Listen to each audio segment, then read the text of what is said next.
So we were going to come back and, nicely talk about something fun, something energetic, something really good. Like Season of the Seraph in Destiny 2. But Hasbro decided to piss on us without calling it rain.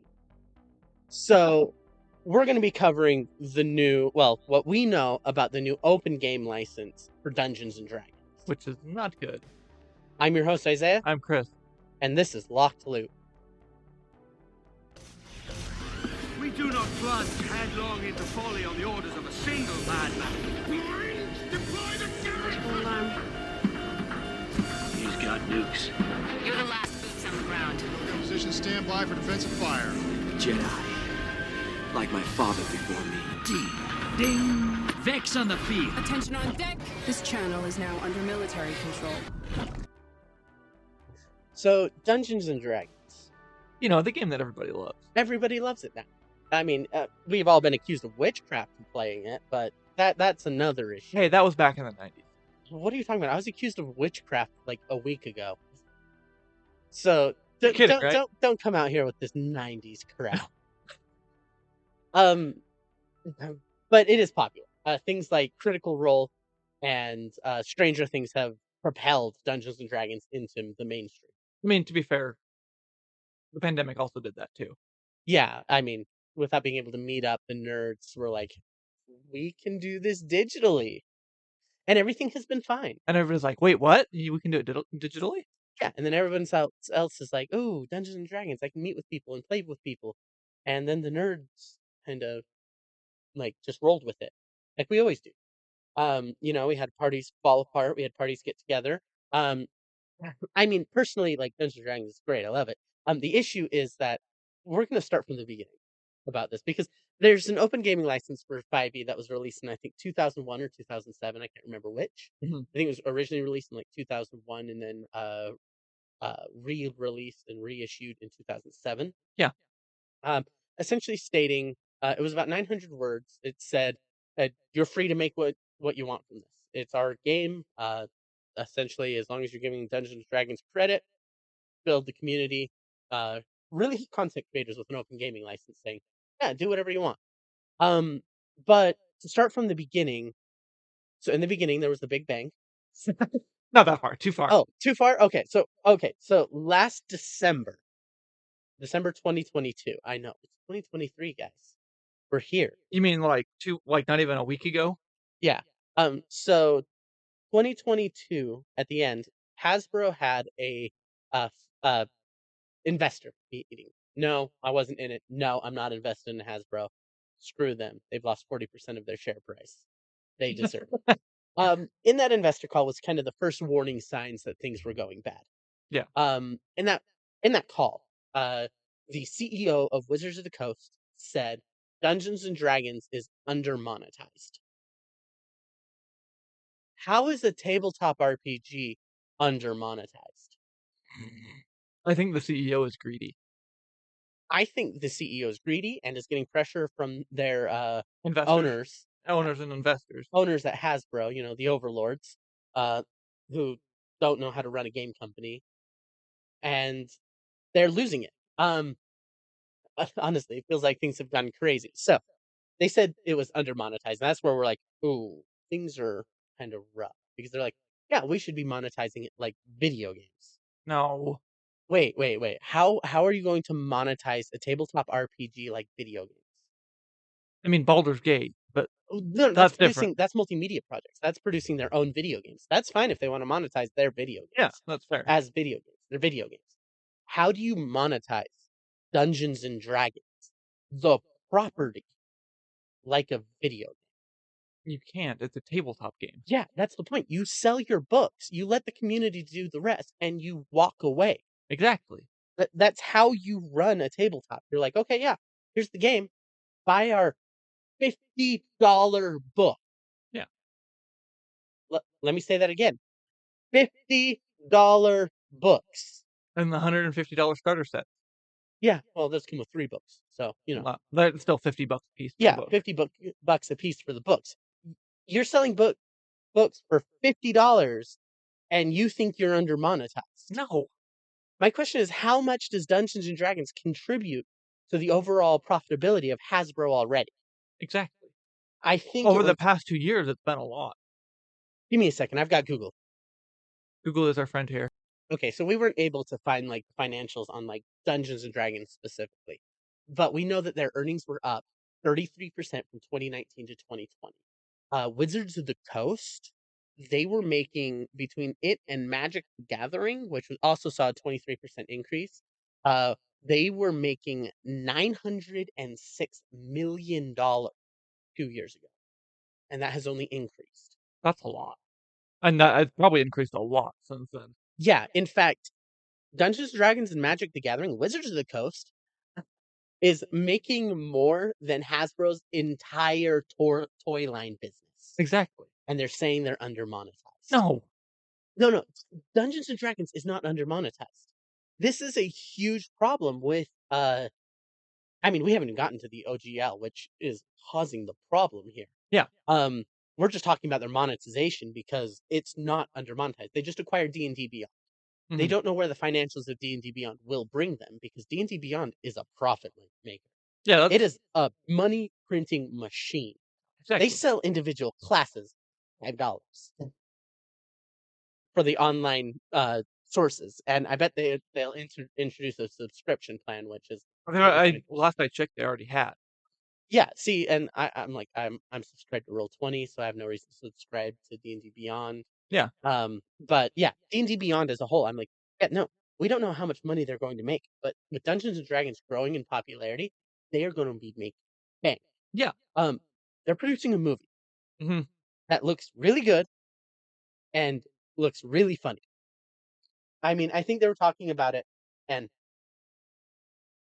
they were talking about it. It comes out in March. Who was it? Chris Pratt or something? I don't know. It had some big name actor attached to it. Funny actor. I think it was Pratt. I'm not going to bother looking it up. But so the new movie, they talked about it. Apparently, it like the joke is that it's accurately showing off like kind of how a Dungeons and Dragons party behaves. In that it's really weird. There's a lot of shenanigans. Uh, the party doesn't exactly work very well. Like a normal Dungeons and Dragons. Mhm. But that's going to turn a profit. Uh, they're turning a profit here. Wizards of the Coast is turning a profit. Yeah.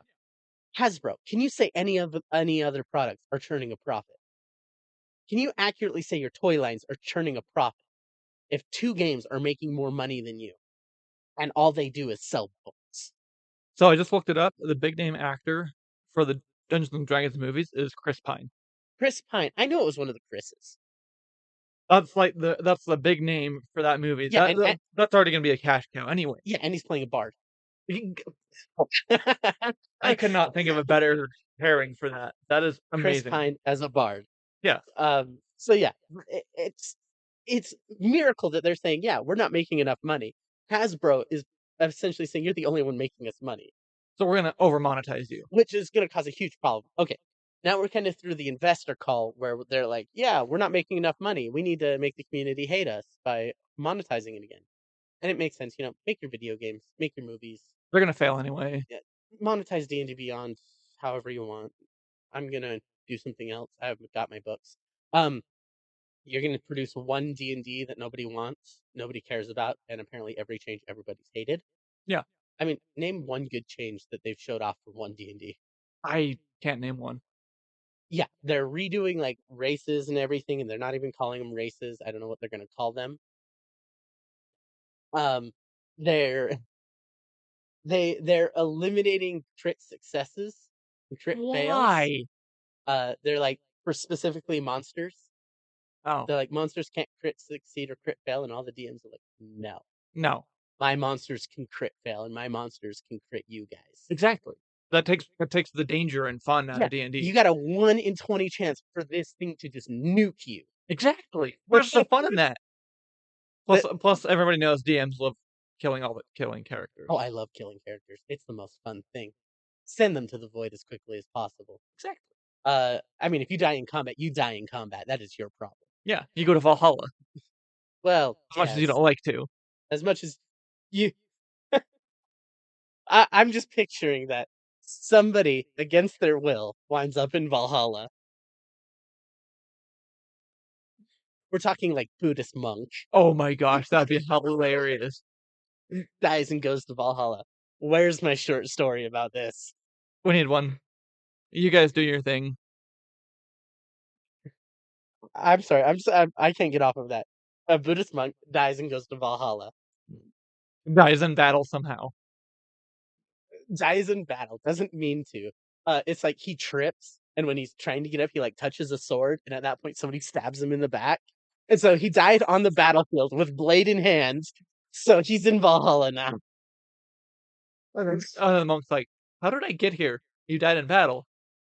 Better yet, he's one of those celibate monks. He goes to Valhalla, and a Valkyrie's in love with him. I love this already. This I cannot wait to read this Reddit story. This is gonna be great. That I might just have to write it myself. It sounds phenomenal and hilarious. It does indeed. Okay, but back to 1D&D like failing. Nobody wants it. No. They're adjusting things that don't need to be adjusted. If they wanted a 6th edition, they should have released a 6th edition. Yeah. And not been like, yeah, we're gonna make it backwards compatible with 5e. If you wanted to sell more books, release your 6th edition. Exactly. Your 1D&D does not work. It feels like the first step in like a subscription program where they're trying to update everything. I'm like, no, you can't add patch 1.1.6 to Dungeons and Dragons. That's not how it works. No, we have additions for that. Yeah. If you want to change the game fundamentally, release 6th edition. You can do whatever you want from there. I'm going to keep playing 5th edition. Exactly. But OGL. Back onto our actual topic, the open game license. Talked about the original. It was essentially you have free reign. Yeah. You have the books. Give us some credit. Get the name out there. It's Dungeons and Dragons. Yeah. Produce your books. Produce your game. Produce your miniatures. Produce everything. And go wild. And now Hasbro's trying to kill off everything that's made D&D great. Yeah. So they're like, yeah, this was the original open gaming license was meant to build the community. Yeah. For every book that Wizards released, 10 unofficial books released. Mm-hmm. The unofficial books are phenomenal. I mean, Seeker's Guide to Twisted Taverns. Exactly. Beautiful. Love it. Such a good unofficial book. What was it? Book of Vile Darkness? Mm-hmm. Great book. A lot of, I think that was originally like a play on words from 1E, like Book of Vile Darkness book that they released, and then they just released an updated version. Mm-hmm. And then you have like The Monsters Know What They're Doing, which is tactic guides for D&D for DMs. Interesting. Now, this is the issue that I'm going to run into with this OGL. Mm-hmm. Now, who are they trying to monetize?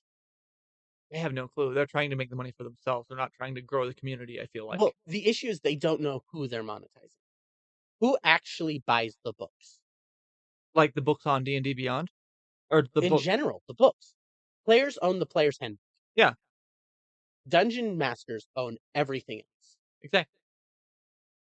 5e already has a dungeon master shortage. Exactly. And now you're trying to make more of them go away. Now you're trying to monetize it even more, adding a financial gate to the problem. Exactly. And then what are you going to do next? That dungeon masters aren't going to want to play because they have to either ask their players for money. Yeah. Or just play on their own dime. Yeah. Which is not fun. I mean, I play on my own dime. That's my choice. The issue that we're running into is because there's already such a high bar for DMs that has been set by creators. Yeah. Only people who are serious about being dungeon masters pick up the books to become dungeon masters. Exactly. So because of that, when you're saying we're going to monetize everything, we're going, okay, so what you're saying is you're going to release a bunch more books, smaller and more expensive, and more resources for DMs, and charge them for it, which hurts them. Exactly. I legitimately do not see a point for this other than being greedy and for the investors, which isn't needed anyway. Yeah. Hasbro's failing. They're trying to save their skins by ruining their products. Yeah, exactly. The issue with Dungeons and Dragons is it cannot be monetized. Well, it can be. If you want to monetize for players, I can tell you exactly how to monetize it for players. Hasbro, start releasing dice. Yeah, either start releasing dice or start releasing Sell like special dice sets with like you do this for Dungeons and Dragons with spin downs already, where you got special symbols. exactly. If you were to, I know it's kind of like a band aid, but it's like yeah, we have class and subclasses. You can be like, That would be as a player, as a permanent player, that would be awesome. Having a different set of dice for each character, and then when your dice don't like you, you're like, "Okay, I'm never playing that class again." yeah, it's like so, and it's not just that you couldn't be like, oh yeah, class dice. No, you're like okay, class dice, subclass dice. Guess what? When we sell you a dice set, a wizard dice set, Uh, it's not a D20, D12, D6, D4. It's dice set, uh 66, 4D8. Yeah. All the dice you're gonna need. All the dice you would need as a uh as a wizard Mhm. with special symbols on the high rolls. Exactly. You're like for instance all of the six-sided dice could have a fireball on the 6. That'd be All of the 8s have a lightning bolt on them. awesome. All the D20 of course has like a wizard hat on the 20. That'd be I mean awesome. it's not a major thing, but it's a little thing that you could do to be like, "Hey, we're monetizing the wrong people." If you want to monetize Dungeons and Dragons, Monetize the players. monetize the players, and that is easier to do than you think. You just need to make shiny clickety Shiny clickety clacks, resources for them to use. Mhm. For instance, the spell cards. The spell cards are great. Spell cards are phenomenal. I mean, a lot of players that I know buy them so that for their class so that they have them. As a DM, I own a full set of them because I'm like, it's beautiful to sit down at the table and when somebody says, I cast the spell, I say, what does that spell do? And they hand me the card. Exactly. It's super great. It's easy, it's cheap to produce, it's sellable and marketable, Mhm. and you don't need to directly monetize the DM with it. Picture this. You're going to play a Dungeons and Dragons game. You go into the game store and they have the wizard starter set. Oh my gosh. That'd be awesome. All it has is the dice you need and the spell cards. That's so easy. Beautiful. You could sell that. I would pay $20 for that. I would pay $20 for that. Although I'm a forever cleric at this point. Well, you could do the same thing for the clerics. You could do it with every class. You've got, and D&D has like 6, you could do it for every subclass. Yeah. You could have the life cleric starter set. Yeah. The war cleric starter set. Yeah. The wildfire druid starter set.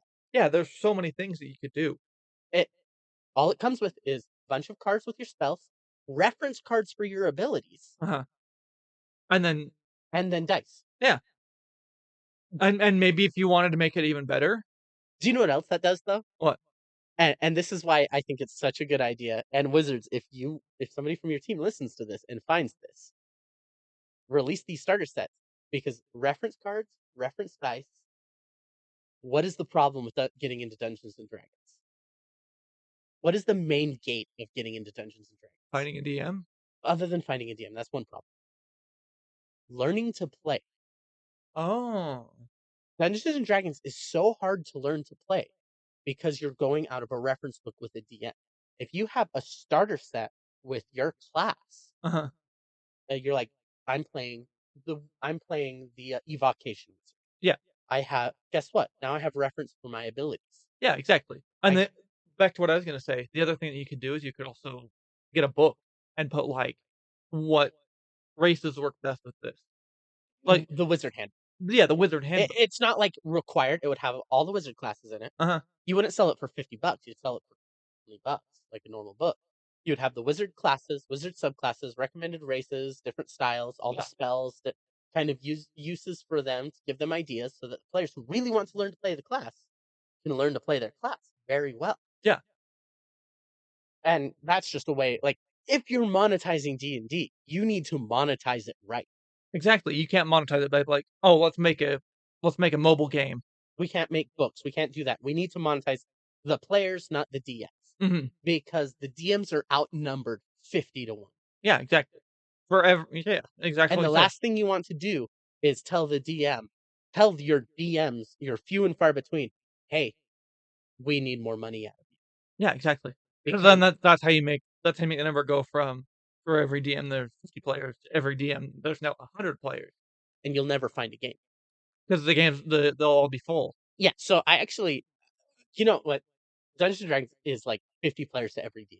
Mhm. I know that because I've joined a number of Discords, and the number of people registered in those Discords as DMs versus registered in those Discords as players It's are few 50 to 1. So you're like, yeah, no, we have a huge shortage of DMs. Guess what? If you want to monetize the DMs and monetize the new DMs, you need to either, if you want to monetize new DMs, you put out a DM handbook, which not a they've already Dungeon Master's guide. You put out a DM's handbook of, hey, running a D&D game, this is what we recommend. Walkthrough, session 0, yeah. building a campaign, running a campaign, player issues, things like that.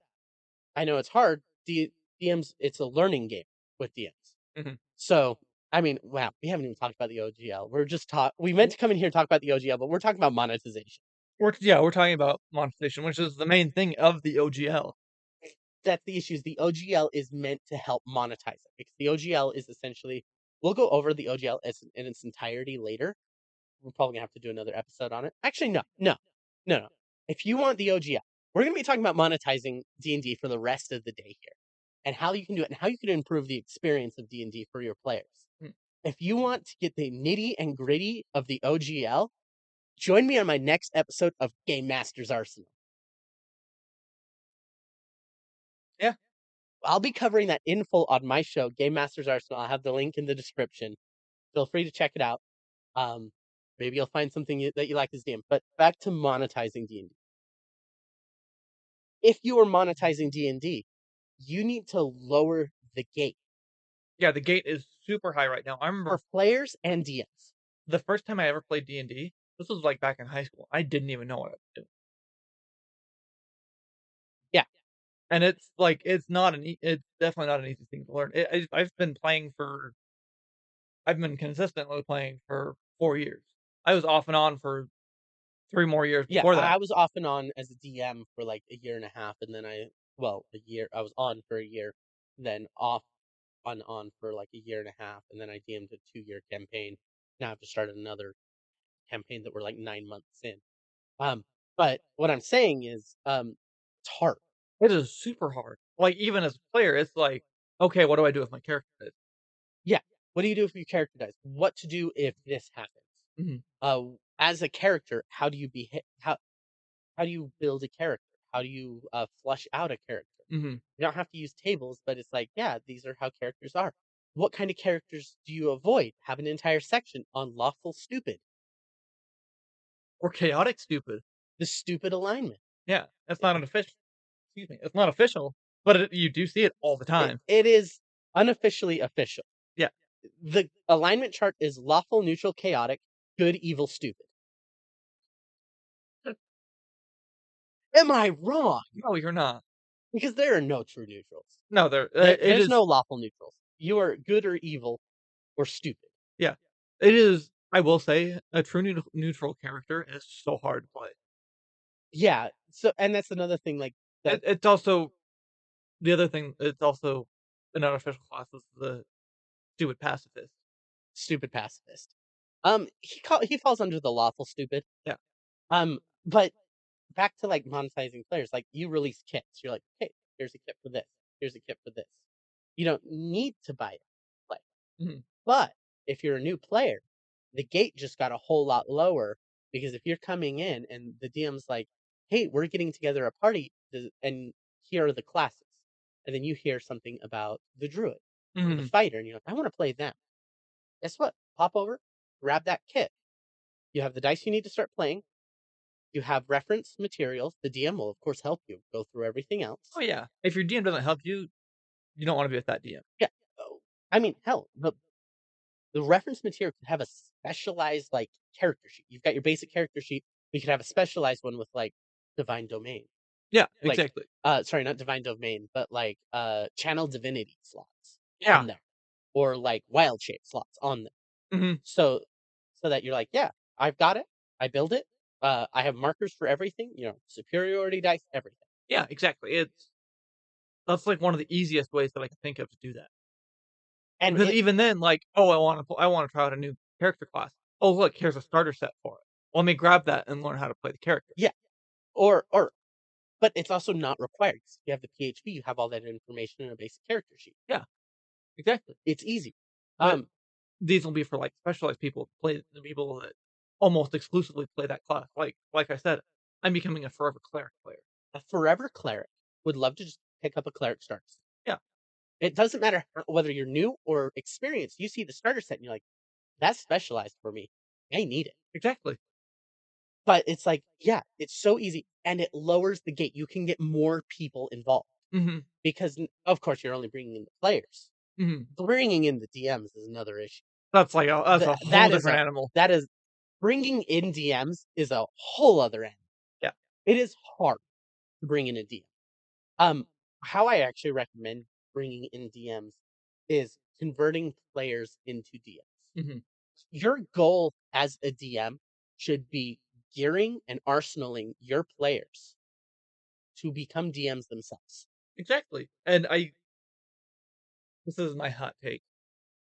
Um, I don't even know what I was gonna say. Hot take. The players in my campaign know the rules just as well as I do. Actually, I remember what I was gonna say. Introduce more of, like, the beginner campaign, like the Mines of Phandelver. Mines of Phandelver, yes. Mines of Phandelver, Didn't Princes of the Apocalypse, stuff like that. Introduce more of the Princes of the Apocalypse isn't a beginner campaign. Shh. Uh, I was giving examples, but like, yeah, make in more he of those, like, so, like, campaign they books. talked about, like, Mines of Phandelver is a starter campaign they're pulling it into a full campaign this year. Mhm, Phandelver campaign, mhm. where you start with Mines of Phandelver and then it expands into the full campaign. Exactly. Yeah, starter campaigns are great. So, guys, please, please, if you've got a series of campaign books, let us know which one is the start. Exactly. Don't be like, "Oh, here's a campaign book." Here's And then you read into it, and it's like, "There's a piece missing here." like, so for instance, I picked up Princes of the Apocalypse. I was gonna run Princes of the Apocalypse. I didn't know it's like the second or third book in the Elemental Evil campaign. And I'm like, guys, nothing on this said this. You can run it as it's self-contained and then move into the Temple of Elemental Evil. Uh-huh. Like, guys, come on. But, like It's like Dragon Heist and Tyranny of Dragons. I don't uh-huh. know if those are linked. They sound like they're linked. Yeah. Um, Like, just put, like, a little blurb on the bottom of the book that's like, part 2 part 2, part of 1. this. Yeah. Like, it's on the back of the book, like, this is part of the Elemental Evil. Uh-huh. And I'm like, oh, wow, that was blinding, and I didn't know that was there. I have it now. Guess what? I still have not really run Princes of the Apocalypse. I've seen the book.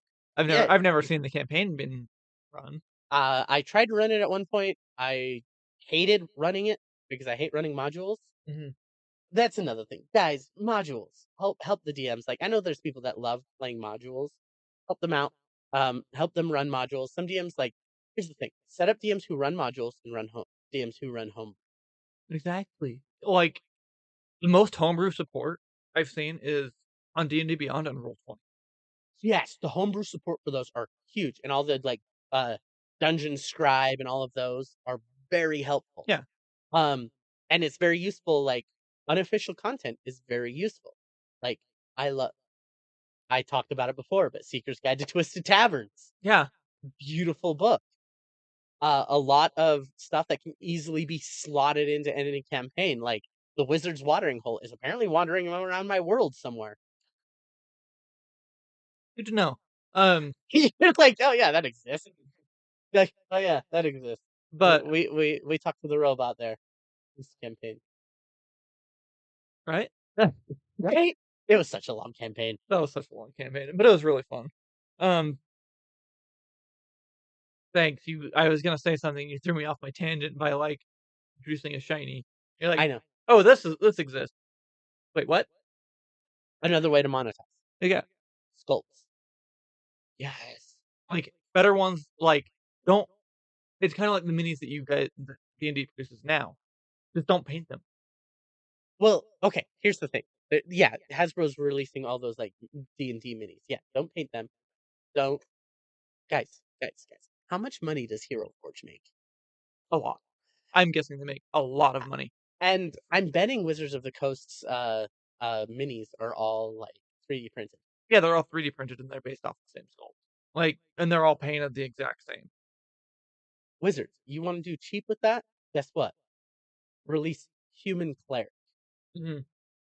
Unpainted. It is a guy in heavy armor. You essentially go through or you don't even release them. You make them ready to order. Mm. You're like kind of like Hero Forge, Yeah. but it'd be a whole lot simpler. You're like Human Cleric. Guess what? And then you have, like, I think it'd be really cool to do, like, weapons. Like, what weapon do you wanna run with that? Yeah, you customize them and then sell them. Yeah. And easier, like everybody loves a miniature. Mhm. The issue is like miniatures are so hard to come across. Yeah. Because you got to use things like Hero Forge. Mhm. But that's the thing. A company like Wizards of the Coast, who's almost $1 billion company, can pull it off. Yeah, they've made stuff. They've made, like, all their board games and stuff. Sculpts and everything, you can take anything and run it. Yeah. Easily. So honestly, monetizing D&D without over monetizing is super easy. Because what you do is you make a bunch of optional materials. Yeah.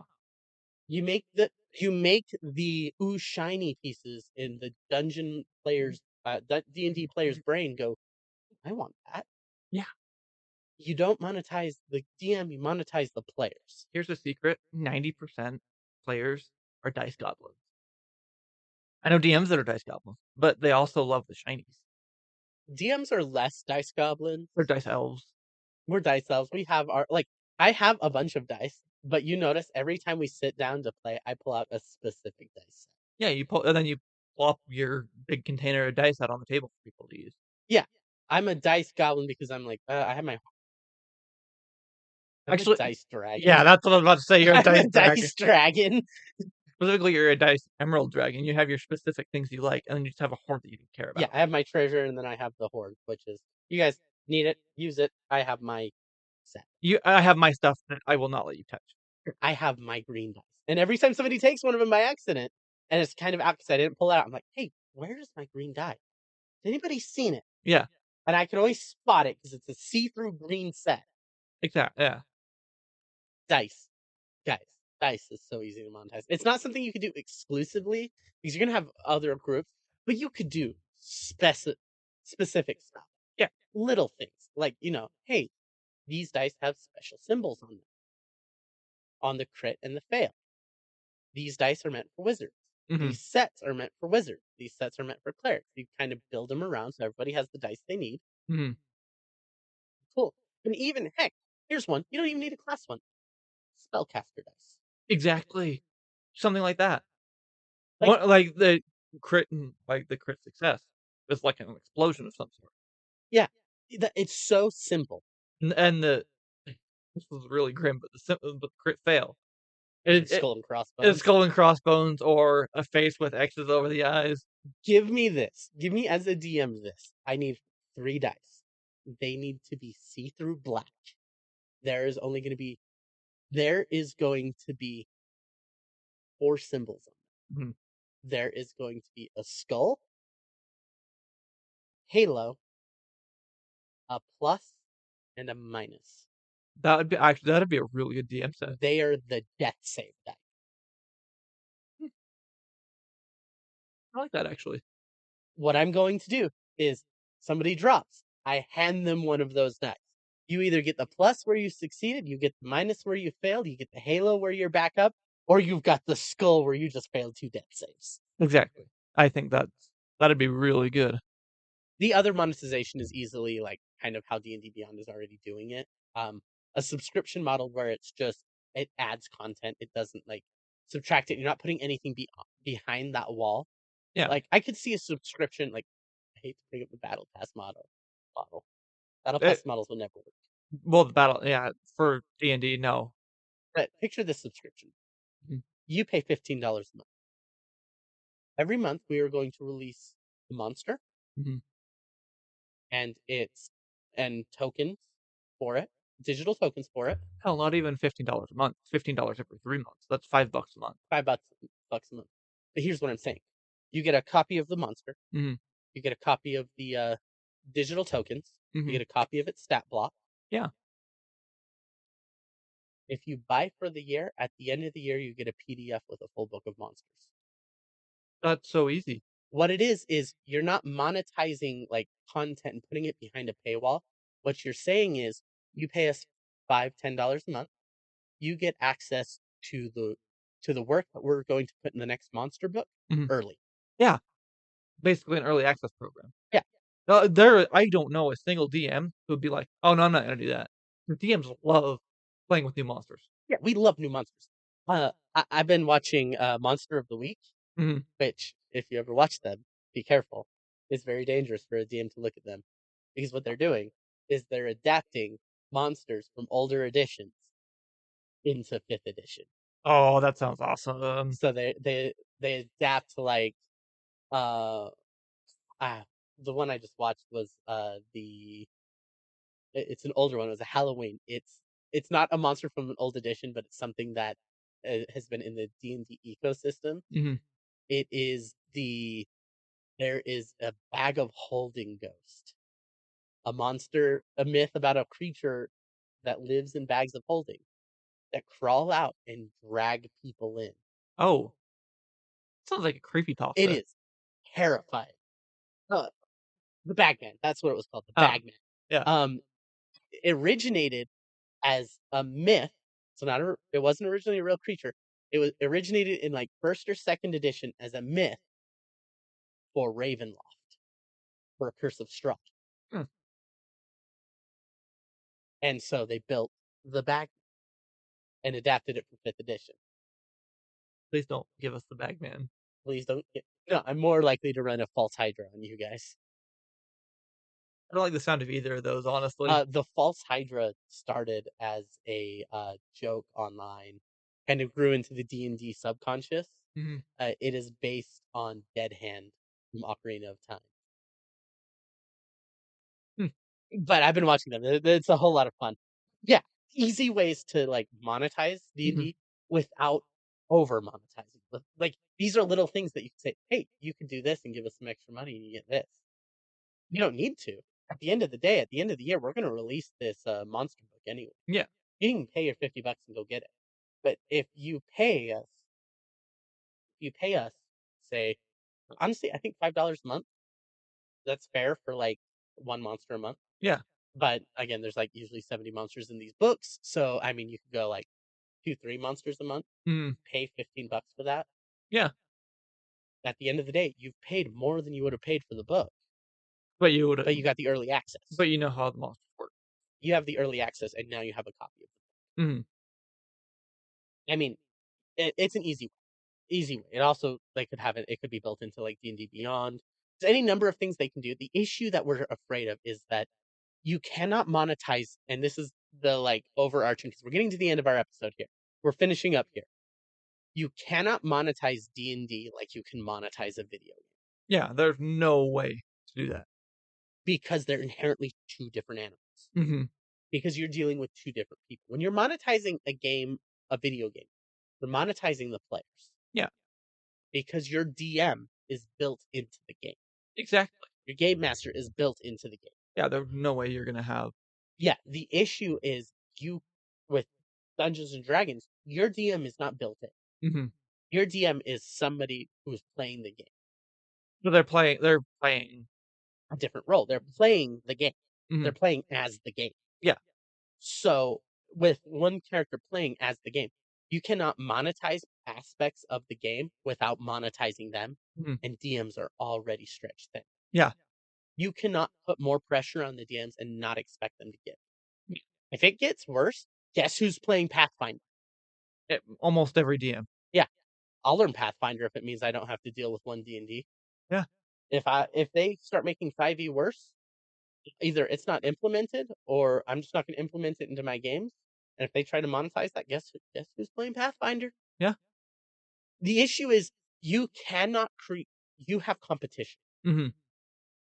The competition is your DMs. I hear that Pathfinder is easier to DM.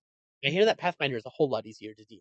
If you try to monetize, and change aspects of this game and it hurts the DMs and content creators, you are going to destroy your brand. Yeah. Because those are the two people you do not touch. Content creators are the ones that make people interested. You don't you don't advertise your game. You don't advertise your game. You don't get it into the mainstream. You don't care. You release your books. You make us pay for the books. That's fine. DMs and content creators do the rest of the work. Yeah, exactly. And the overarching thing that I think is very important, you hurt your content creators, you're hurting your brand too. Yeah, because as content creators have no reason to be favorable to you. No, content creators can be super fickle. Like, say you release a bad update for your game one day. Guess what? They're gonna move to the competitor game and try that out. Yeah. So, and that's the issue. We have Pathfinder. Pathfinder is big enough and easy enough to get into that we can say, oh, guess what? D&D, D&D hasn't been treating us right. Let's go to Pathfinder. let's go play Pathfinder. Yeah. And from the other thing that I've heard is Pathfinder. Yeah, like you said, Pathfinder is really easy for DMs because there's a lot more stats. Well, it's not just that there's stats, but there's a lot more ease of reading tables. Yeah. Just don't look into grapple rules. Pretend players can't grapple. This is not an action that is allowed. You do not do grapple mechanics in Pathfinder. I'm guessing that's a whole different animal. It's like 4 pages long. Oh, yeah, no, don't get into that. Don't deal with grappling in Pathfinder. But yeah, you treat the content creators, they're gonna go play something else. Which means you just made your competitor stronger because they're getting the free advertising. Exactly. You hurt your DMs, they're just gonna go play another game. Guess what? When a DM changes games, changes from D&D to Pathfinder or D&D to Cyberpunk Red or D&D to Fate, Yeah. they take their players with them. Yeah, and then you can't monetize those players. Because a DM says, "Hey guys, I can't run D&D anymore, but I can run this. I'm gonna go pick up the books. I'll teach you guys. We'll run it." They're gonna bring their players with them. And if they don't, guess what you've just created? Another group of players wandering without a DM. Yeah. And you wanna know what? On the topic of other games, that one time we played Cyberpunk Red, that was such a fun game. Dude, Cyberpunk Red is so much fun. D&D 1 changes, like, if D&D 1 becomes what we think it is, hell, I'd be fine running a Cyberpunk Red campaign, because that game was super fun. Cyberpunk was a whole lot of fun. What else was fun? The Fate system. I have the Fate system. It's very fun. It's a lot easy to run. I've been wanting to run it. I have, or like even Star Wars Edge, or heck, like if we're talking about unofficial content, what about games that have been born outside of D&D? So, like for instance, Stargate 5e. You still need to run a campaign with that. You still need to run a campaign with that. You have the book. I have the book. It looks so much fun. On the topic of Stargate 5e, guys, where is my Atlantis expansion? I will pay $50 for a Stargate Atlantis expansion for 5e. Forget SG1. We have the SG1 book. We have all the weapons. Use that as a core book. Bring us Atlantis. Give me Wraith. Give me Atlantis. Give me Jumpers. We're kind of off topic, but yeah, we've gone over everything. Like, as a whole, you can't monetize D&D any more than it already is. Like, well, you can, but you can't monetize it in the same way. Yeah, you can't monetize it like a game. Or you can't monetize it towards the DM. Yeah. Because as you said, DM's already stretched really thin, just on monetary value. Like, I know there's DMs that love DMing the game, but they're poor. So they have to do PDF. You want to know what's super weird? And we're going to go over just because I want to talk about this and how weird of an occurrence this is.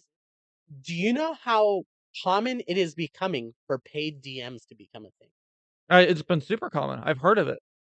You haven't just heard of it. Every group that I've gotten into and every group that I've seen, you've got your free DMs that get their players, but there are also overwhelmingly paid DMs. Because there's a learning curve. You have to learn how to run the game. There's so much information there that a DM has to learn that it takes time. Yeah. When I said you're training a new DM, it's like training an employee. Yeah. They have to learn the mechanics. They have to learn the game. They have to learn to run things. Yeah. exactly. And then there's like we're getting like way off topic here. But then there's also the DM's tools that people charge for, like World End stuff like that. World Anvil, World Anvil, Roll20, tools that make it easier on DMs. A World Scribe. Guys, if you're a DM and you haven't discovered World Scribe, go check it out. It'll get your world mapping super easy. I developed one map 4 years ago. No, was it 4 years? 3 years ago, at the beginning of this the original campaign. One map from World Scribe. And do you know what the best thing about World Scribe is? What? You can hit the menu and create a detail map, which essentially you pick a section of the map.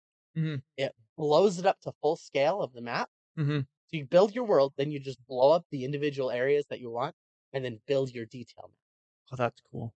That is very cool. So, yeah, there are tools. Between tools, references, paid DMs are becoming very common. Honestly, and if you're going to hurt content creators, your paid DMs are going to be the next best thing that is going to happen. It's either content creators or paid DMs. And paid DMs charge by the session. Yeah. You're like, oh yeah, $5 for the session, $10 for the session per player. I would hate to have to become a paid DM, but it's one of those things. If you push monetization on the DMs, they may start having. And then you're going to lose players. Then you're going to lose players. And then you're going to lose. And then you're going to lose DMs. And then your game's going to be dead. And then you're going to run into problems. That's the issue. You cannot push this. You cannot push the monetization. Keep releasing your books. Keep updating things. Yeah, keep releasing. Like, agreed. The books are probably your best source of monetization. Bring us your class starter sets. Come on, class starter sets. Yeah. That's such a good idea. Oh my gosh, like class starter sets would be super easy. And it is profitable. Because you've already got the card stock in there and everything from like the spell cards and everything for reference material. Exactly. And you wouldn't even need to make half the things because it's like, fighter? Yeah, we've already got card set for the martial abilities. We just throw those in. And then it's just free cash. Yeah. You print money. It's easy to monetize this without monetizing it like a video game. Because if you monetize it with a video game, you will fail. Yeah, you will fail quite a lot, actually. Okay. We can't just keep going. No, we got to stop this. We're almost double our usual runtime. Yeah, we're almost at the 50-minute mark. So guys, get out there, be a DM. If you love a monster, let us know in the comments. I'm your host, Isaiah. I'm Chris, and this is the end of our ADHD-filled episode. Yes, we're back. And our ADHD-filled episode is over. It's kind of ADHD. We're using a new mic setup and new equipment, so we're very much all over the place. If you noticed that, please leave us a comment saying you noticed it. Yeah, I'm your host, Isaiah. I'm Chris. We're logging out. If you like the episode, subscribe, follow, do whatever you want. Come check us out on Twitch. We've been Twitch. We've been streaming quite a lot more often, and it's been so fun. Especially with the new season of Destiny, which we'll probably be talking about next week. Next week, season of the Sarah. How awesome it is! This is spoiler alert. This has been one of the best seasons they've done in a long time. I think this rivals Splicer not already. Oh yeah, it does. But yeah, that's everything from us. We're not going to take up any more of your time. You guys, we'll see you later.